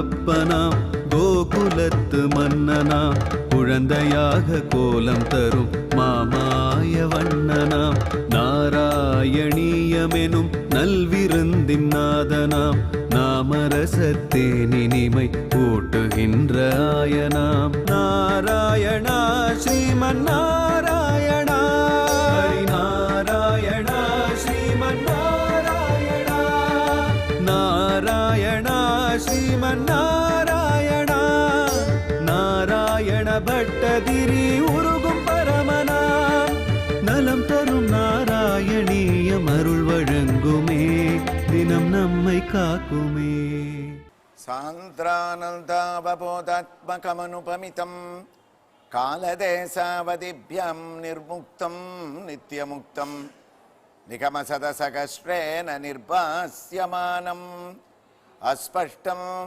திருஷ்டமாத்ரே புனருபுருஷார்த்தாத்மகம் பிரம்ம தத்துவம் தத்தாவத்பாதி சாக்ஷாத் கிருஷ்ணः குருபவனபுரே ஹந்தபாக்யம் ஜனானாம்.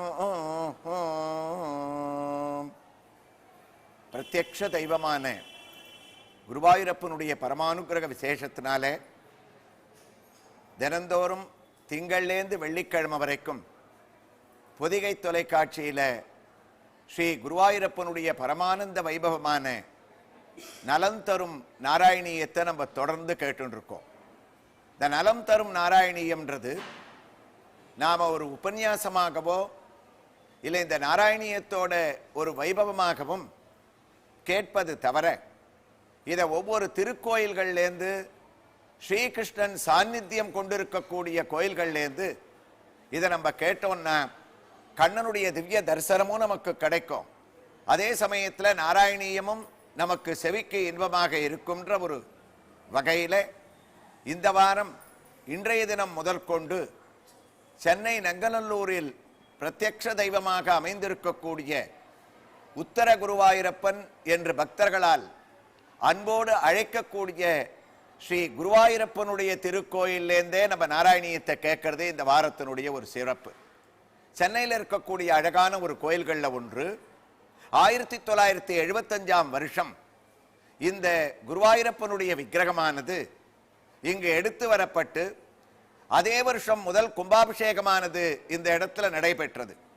நாம் தரிசித்துக் கொண்டிருப்பது உற்சவமூர்த்தியான ஸ்ரீ குருவாயூரப்பன். குருவாயூர் க்ஷேத்திரத்தில் சுவாமி எந்த அளவோ எந்த ஒரு சாநித்தியத்தோடு அமைஞ்சிருக்காரோ அதே ஒரு பாவத்தோடு இங்கே இருக்கிறதுனால இவருக்கு உத்தர குருவாயூரப்பன்னு பேர்.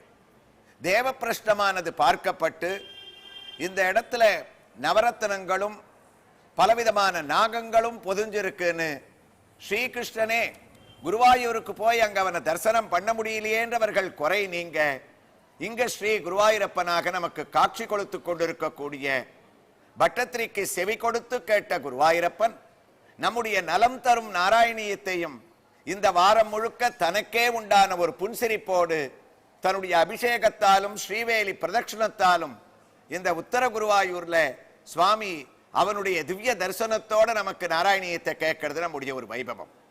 கடந்த ஒரு பகுதியில பக்தர்களே உங்களுக்கு ஞாபகம் இருக்கலாம், நாமெல்லாம் மானசீகமாக குருவாயூர்ல இறங்கி அந்த மஞ்சுளாவனுடைய பக்தியான அந்த கருடனுக்கு கீழே இருக்கக்கூடிய கல்லை நம்ம தரிசனம் பண்ணிட்டு நாராயண சரஸ்வனுடைய வைபவங்கள், கொம்பு முளைத்த தேங்காய், அங்க இருக்கக்கூடிய குந்துமணிகளை எதுக்காக குழந்தைகளை கொண்டு நாம அலப்பி பகவானுடைய திவ்ய தரிசனத்துக்கு போகிறோம் அப்படின்ற வைபவங்களை கேட்டு சற்றே தாழ்ந்திருக்கக்கூடிய அந்த குருவாயூர் கர்ப்ப கிரகத்தை நோக்கி உள்ளுக்குள்ள தரிசனத்துக்காக நுழையிறோம். குருவாயூருக்கு போனவா எல்லாருக்கும் தெரியும், குருவாயூர் ஸ்தாபிதமான நாள்லேருந்து அவனுக்கு எதிர உள்ள வரக்கூடிய வழி ரொம்ப சின்னதா இருக்கும். ஒத்தர் பின்னர் ஒத்தராத்தான் நம்ம போக முடியும். அதுல தலையை குனிஞ்சுண்டு வணக்கத்தோட வரத்துக்காக குருவாயூரப்பன் அந்த வாசப்படியை இன்னும் வசதிக்கவே இல்லை. அந்த ஒரு சூழ்நிலையில நாம் குனிஞ்சு அந்த கர்ப்ப கிரகத்தை நோக்கி அவனை தரிசனம் பண்ணணும்னு சூரியஸ்பர்த்தி கிரீடமூர்த்த திலகனாக இப்போ நமக்கு சுவாமி இந்த உத்தர குருவாயூரப்பனாக எப்படி தரிசனம் கொடுத்துட்டு இருக்காரோ அதே பாவத்துல அங்க இருக்கக்கூடிய உத்தம குருவாயூரப்பன் நமக்கு அந்த க்ஷேத்திரத்துல தரிசனம் அளிப்பானா அப்படின்ற ஒரு ஆவலோட கிருஷ்ணா, நாராயணா, குருவாயூரப்பா என்னை ரட்சிக்கணே என்ற ஒரு பக்தி பாவத்தோட நம்முடைய உடம்பானது செலுத்து குருவாயூரப்பனை தரிசனம் பண்ண போறோம், அவனுடைய சன்னிதானத்துக்கு அருகில வந்துட்டோம்னு நம்ம அப்படி உள்ள நுழையச்சே சற்று நம்முடைய கண்ணானது நம்முடைய இடது பக்கம் திரும்புறது. இடது பக்கம் ஒரு பெரிய திண்ணை, அந்த திண்ணையில ஒரு விளக்கேத்தி வச்சு அதுல ஒரு பெரிய செப்பு பட்டயத்தை நம்ம பார்க்கிறோம். அந்த செப்பு பட்டயத்துல நாராயண பட்டத்திரி அவர்கள் நாராயணியம் எழுதிய இடம், மேல்பத்தூர் நாராயணியம் எழுதிய இடம் அப்படின்னு அழகா அந்த இடத்துல போட்டிருக்க இடத்த நம்ம கையை தொட்டு வணங்கி நமஸ்காரம் பண்றோம். இதுதான் நமக்கு நாராயணியத்தினுடைய நாயகனான குருவாயூரப்பன். இவர் மூலமாக இந்த இடத்துல இருந்து தான் குருவாயூர்ல 100 நாட்கள் நாராயணியத்தை கேட்கக்கூடிய பரம சந்தோஷத்தை குருவாயூரப்பன் அடைஞ்சான. அதனால நாம குருவாயூருக்கு போனோம்னா அந்த கர்ப்ப கிரகத்தை நோக்கி உள்ள நுழைஞ்ச உடனே சுவாமியை தரிசனம் பண்ணக்கூடாது. இடது பக்கம் திரும்பி மகான் பட்டத்திரி எழுதிய நாராயணியம் உருவான இடம், குருவாயூரப்பனுடைய சாட்சாத்காரம் 100 நாட்களும் 1036 தடவை தன்னுடைய கண் பார்வையை தலையசைச்சு அவன் செலுத்திய இடம்னு பட்டத்திரி மண்டபத்தை நம்ம தொட்டு ஒத்திக்கணுமா. அதனால தான் அந்த இடத்துல தமிழ்லையும் மலையாளத்திலையும் ஆங்கிலத்திலையும் இந்த இடம் புனிதமான இடம்னு எழுதி வச்சிருக்கா. அந்த இடத்துல உட்கார்ந்து தான் பட்டத்திரி நாராயணியத்தை எழுதினாராம். நாராயணியத்தை பட்டத்திரி எழுதிட்டார். நாராயணியத்தை அவர் எழுதுறதுக்கு காரணம் என்ன? இங்கேயே 100 நாள் வந்து அங்க தங்கினார். குருவாயூரப்பனுடைய காவியத்தை எழுதணும்ன்ற ஆசை அவ்வளவு படிச்ச வியாகரண பண்டிதரான பட்டத்திரிக்கு எப்படி தோணித்து? அவர் குருவாயூர்லயே பிறந்தாரா? தினமும் குருவாயூர் கோயிலுக்கு வந்ததுனால அவரிடத்துல பக்தி ஏற்பட்டதா? இல்ல வேற எங்கேயாவது பிறந்து யார் மூலமாவது அவர் மனதானது செலுத்தப்பட்டு இந்த குருவாயூர்ல வந்து இங்க உட்கார்ந்தாரா? இந்த கேள்விகள் எல்லாம் நம்ம மனசுல அந்த பட்டத்திரி மண்டபத்தை பார்த்த உடனே, நாராயணியம்னு ஞாபகம் வந்த உடனே நாராயண பட்டத்திரியை நோக்கி நம்முடைய மனசு போகணும். ஏன்னா ஒரு காவியத்தை நம்ம அனுபவிக்கிறோம்னா அதுல முதல் நாளே நம்ம சொல்லியிருக்கோம் அந்த காவியம் உருவான இடத்தினுடைய சிறப்பை. இரண்டாவது, காவிய நாயகன் யாரோ குருவாயூரப்பன், அவனுடைய பெருமையை சாந்திரானந்தன்னு பட்டத்திரி ஆரம்பிச்சுட்டாருன்னா 100 தசகமும் குருவாயூரப்பனுடைய பெருமை தான். நாம நேர சாந்திரானந்தாவை ஆரம்பிச்சு குருவாயூரப்பனுடைய பெருமையை கேட்கறதுல பிரயோஜனமே இல்லையா. எந்த ஒரு காவியமா இருந்தாலும் அவதாரிகையை கேட்கணும். ராமாயணம்னு ஆரம்பிச்சோன்னு சொன்னா வால்மீகி மகரிஷி வேடனுக்கு சாபம் கொடுத்தது, நாரதர் வந்து அவருக்கு சுருக்கமா ராமாயணத்தை உபதேசம் பண்ணது, பிரம்மா வந்து உபதேசம் பண்ணது, லவகுச்சால் கதையை அவர் எழுதி ராமாயணத்தை நமக்கு அறிமுகப்படுத்தினதுன்ற பூர்வ சரித்திரங்கள்லாம் வரும். பாகவதம்னு எடுத்துட்டோம்னா பரீட்சித்து கரிக்கட்டையா பிறந்தது, பகவான் திருவடியை வச்சு கண்ணனவனை எழுப்பினது, மைத்துனன்மார் காதலியை மயிர் முடிப்பித்து அவர்களையே மன்னராக்கி உத்தரைதன் புதல்வனையும் உய்யக்கொண்ட உயிராளன் உறையும் கோயில்னு அவனுக்கு 7 நாள்ல தக்ஷகன்ற பாம்பு கடிக்கும்ன்ற சாபம். அதனால கங்கை கரையில் அவன் உட்கார்ந்தது, சுகர் அந்த சமயத்துல வந்தது, அவனுக்கு பாகவதத்தை உபதேசம் பண்ணதுன்னு இத்தனை பூர்வ கதைகள் இருந்தா தான் பாகவதம் நமக்கு என்னன்னு புரியும். நேர பாகவதம்னு முதல் ஸ்லோகத்தை ஏன் சார் ஆரம்பிக்கலன்னா அது முடியாது. ராமாயணம் முதல் ஸ்லோகத்தை ஆரம்பிக்க முடியாது. எல்லாத்துக்குமே ஒரு அவதாரிகை, அந்த அவதாரிகையை ஒரு புக்குன்னு இருந்தா கூட அதுக்கு ஒரு ப்ரிஃபேஸ் இருக்கும், ஒரு அறிமுகம் இருக்கும். அதுல படிச்சாலே அந்த புக்ல பின்னாடி என்ன வர போறதுன்ற ஒரு சுருக்கம் இருக்கும். எப்படி ஒரு கல்யாணம்னு ஆரம்பிச்சா நேர திருமங்கலி தாரணம் பண்ணிட முடியாது, அதுக்கு முன்னாடி எவ்வளவோ வைதிக கர்மக்கள்லாம் இருக்கு.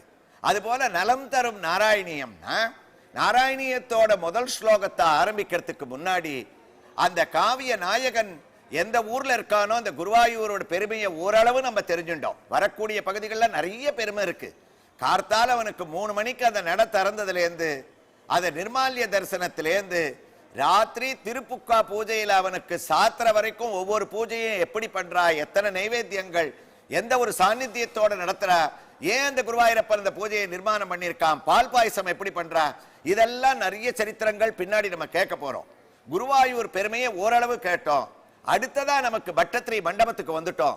அப்ப பட்டத்திரி யாருன்னு தெரிஞ்சுக்காம நம்ம சாந்திரானந்தாவை குருவாயூரப்பனை ஆரம்பிச்சு கொடுத்தாருன்னு சொன்னோம்னா நாராயணியம் கேட்கறதுலயே நமக்கு பிரயோஜனம் இல்லாம போயிடும். அதை எழுதினவர் யாரு, அவருடைய பெருமை என்ன, அதை தெரிஞ்சுக்க வேண்டியது அவசியம். அப்ப நாராயண பட்டத்திரி யாருன்னு யார்கிட்ட கேட்கறது? பல பேருக்கு தெரியும் அவர் வாத்தரோக நிவர்த்திக்காக இங்க வந்து 100 நாட்கள் எழுதினார்னு. ஆனா நாராயண பட்டத்திரி அவர் பிரக்ரியா சர்வஸ்வம்னு ஒரு கிராமருக்குன்னு சமஸ்கிருதத்துல ஒரு புக் எழுதியிருக்கார் மகா பண்டிதர் அவர். அதுல தன்னை பத்தியே அவர் ஒரு ஆட்டோபயோகிராபி ஒரே ஸ்லோகத்துல எழுதி வச்சுட்டாராம். பின்னாடி வரவா இந்த நாராயணியம் பிரபலமான உடனே நான் யாரு என்னன்னு தவிக்க வேண்டாம், நான் ஒரு ஸ்லோகத்துல என்னுடைய குடும்பத்தை பத்தி, என் பிறந்த ஊரை பத்தி, யாரால குருவாயூருக்கு நான் நாராயணி எழுத வந்தேன், இதுக்கு முன்னாடி ஒரு மகாவிஷ்ணு ஒரு சுவாமி என்ன அனுகிரகம் பண்ணியிருக்கார், முதல்ல என்ன அனுகிரகம் பண்ண மகாவிஷ்ணு குருவாயூரப்பன் இல்ல, இவ்வளவையும் அந்த ஸ்லோகத்துல சொல்லியிருக்காராம். அதை நம்ம ஒண்ணு தெரிஞ்சுட்டாதான் நாராயணியத்தை அப்புறம் பட்டத்திரி எழுத வந்ததோட காரணத்தை நம்ம தெரிஞ்சுக்க முடியும். பூகண்டே கேரளாக்கியே சரிதமிக நீலாம் உத்தரே நைவ சேத்ராத் கவ்யூதி மாத்ரே புனரபிரணவ கிராமணம் நிஸ்வதம் நீகி தர்மிஷ்டாத் பட்டதந்திராத் அகிலமதிபதோர்மதுர்தத்தத்விஜேந்திராத் ஜாதோ நாராயணக்யோ நிரவகத துலம் தேவ நாராயணக்யோ. நாராயண பட்டத்திரி சொல்றார், என் பேர் நாராயண பட்டத்திரின்னு பேர், ஜாதோ நாராயணாக்கியம், எங்க அப்பா அம்மா எனக்கு நாராயண பட்டத்திரின்னு பேர் வச்சுட்டா. அப்போ நான் எங்க தெரியுமா பிறந்தேன், எனக்கு நாராயணி எழுதுற புண்ணியத்தை குருவாயூரப்பன் கொடுக்கல, இன்னொரு சுவாமி கொடுத்தான்னாராம். இது என்ன சார் புது கதையா இருக்குன்னா, பட்டத்திரி அவரே சொல்றார், பூகண்டே கேரளாக்கே, பாரத தேசம் உலகத்துல புனிதமான தேசம், அதுல ரொம்ப செழிப்போட பச்சை பசேல்னு இருக்கிறது கேரளாக்கே. கேரள தேசமான பரசுராம கஷேத்திரம், அந்த கஷேத்திரத்துல கேரளால பிறந்தவன் நான். அடுத்ததா கேரளால எங்க பிறந்தேன்னு உங்களுக்கு தோணுமோனோ, சரிதமிக நிலாமோ உத்தரே நைவனவா கஷேத்ரே. பாரத புழான்னு ஒரு ஆறு கேரளால ஓடின்னு இருக்கான், புனிதமான ஆறு. அந்த பாரத புழாவினுடைய கரையில அழகான ஒரு க்ஷேத்திரம் திருநாவான்ற ஒரு க்ஷேத்திரம். அந்த திருநாவா க்ஷேத்திரத்துக்கு பக்கத்துல நான் பிறந்தேன். என்ன அழகான இன்ட்ரோடக்ஷன் பாருங்க. பாரத புழா புண்ணியமான ஒரு நதி, நம்முடைய தேசத்தினுடைய பெயரையே கொண்டிருக்கக்கூடிய ஒரே நதி. அதுவும் அந்த அவர் பிறந்த இடத்துல திருநாவாயில பித்திருக்காரியங்கள்லாம் பண்ணக்கூடிய ஒரு க்ஷேத்திரம்னு அங்க இருக்கக்கூடியவா சொல்றா. அப்படிப்பட்ட அந்த ஒரு பாரத புழா ஓடக்கூடிய இடத்துல நாவா க்ஷேத்ரே கவ்யூதி மாத்ரே, திருநாவாயின்ற இடத்துல திருநாவாய்க்கு பக்கத்துல நான் ஒரு பசு கண்ணுக்குட்டியை தொட்டி விட்டா அப்படி எத்தனை தூரம் ஓடுமோ அத்தனை சமீபத்துல நான் பிறந்தேன்றார். அப்ப என்ன அழகு, குருவாயூரப்பனை விட இவருக்கு முதல்ல அனுகிரகம் பண்ண மகாவிஷ்ணு சுவாமி யாருன்னா நாவாயில இருக்கக்கூடிய திருநாவாய் முகுந்தன். திருநாவாய் நமக்கு தெரியும், ஆழ்வார்களால மங்களாசாசனம் பண்ணப்பட்ட, அதாவது திவ்ய பிரபந்த பாசுரங்களால் பாடப்பட்ட திவ்ய கஷேத்திரங்கள் மலைநாடுன்னு சொல்லக்கூடிய கேரளால 13 திவ்ய கஷேத்திரம் இருக்கு. அந்த 13 திவ்ய கஷேத்திரத்துல ஒரு திவ்ய கஷேத்திரமான நாவாய் முகுந்தனுடைய அனுகிரகத்தால அங்க பிறந்தவான். அதனால தான் நாவா க்ஷேத்ரே கவ்யூதி மாத்ரே. அப்ப அந்த திருமூழிக்கலம் அப்படின்னு இருக்கக்கூடிய அந்த எம்பெருமானிடத்துல ஆழ்வார்கள்னா நம்மாழ்வார் பிரார்த்தனை பண்ணிட்டு எனக்கு திருநாவாய் எம்பெருமானுடைய அனுகிரகம் கிடைக்குமான்னு கேட்டாராம். அப்படிப்பட்ட அந்த திருநாவாய் க்ஷேத்திரத்துல எந்த பகவான் முகுந்தனாக குடிகொண்டு இருக்கானோ, பெருமாள் நாவாய் முகுந்தனாகவும் தாயார் கமல தடாகவல்லியாகவும் வேத விமானத்தோட செங்கமல தீர்த்தத்தோட நவயோகிகள் குடிகொண்டிருக்கக்கூடிய அந்த திருநாவாயில நான் பிறந்து தினமுமே அங்க இருக்கக்கூடிய சுவாமியை போய் நமஸ்காரம் பண்ணி மகாவிஷ்ணுவனுடைய அனுகிரகம் எனக்கு பரிபூர்ணமாக இருக்கணும் அப்படின்னு நான் அவரை பூஜை பண்ண ஒரு பலன் எனக்கு இன்னைக்கு குருவாயூர்ல நாராயணியத்தை எழுதக்கூடிய பரமபாகியத்தை ஒரு மகாவிஷ்ணுவானவன் இன்னொரு மகாவிஷ்ணுவனிடத்துல அனுப்பி வைத்த ஒரு பெருமையை அடைஞ்சேன் அப்படின்னு நாவாக்ஷேத்திரத்தினுடைய ஒரு பெரிய பெருமையை சொல்லிட்டு தன்னுடைய வாழ்க்கையினுடைய வரலாறு ஒரே ஸ்லோகத்துல ஆரம்பிச்சவர் அதை திருநாவாயை பத்தி சொன்னாராம். அந்த திருநாவாயில அவர் போய் பண்ண பூஜையினுடைய அனுகிரகம், அந்த க்ஷேத்திரம் எப்படிப்பட்ட க்ஷேத்திரம், பட்டத்திரி மாத்திரமா ஆழ்வார்கள், திருமங்கையாழ்வார், நம்மாழ்வார், அங்க இருக்கக்கூடிய வைபவங்கள் இதெல்லாம் நம்ம சிந்தனை பண்ணோம்னா பட்டத்திரிக்கு இந்த அனுகிரகம் கிடைச்சது நமக்கு தெரியும். அப்படிப்பட்ட ஒரு வைபவத்தை உத்தர குருவாயூரப்பருடைய இந்த திருக்கோயில்ல இருந்து நாளைய தினம் நம்ம பக்தியோட கேட்கலாம். நாராயணா ஸ்ரீமன் நாராயணா, ஹரி நாராயணா ஸ்ரீமன்